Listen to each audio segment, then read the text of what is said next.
Здрасти. Получих вече два въпроса. По-скоро един въпрос и една идея.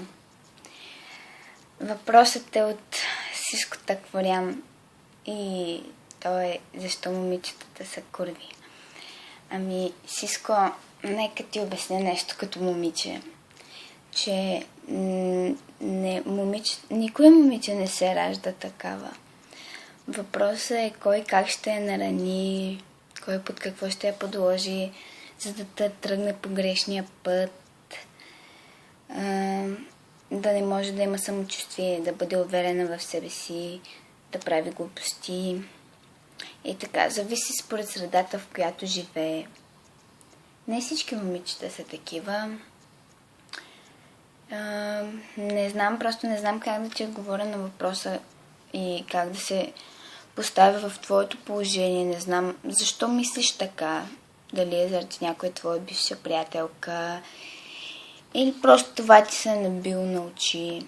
Не знам, но моята лична логика е, че момичетата не са го пожелали. Тия момичета, които наричат така, не са си го пожелали сами, не са искали сами да тръгнат по този път.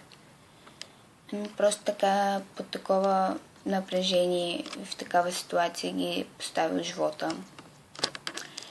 И така, а пък другото, което е от Василена Петрова, ми каза да разкажа за себе си. Какво да ви разкажа?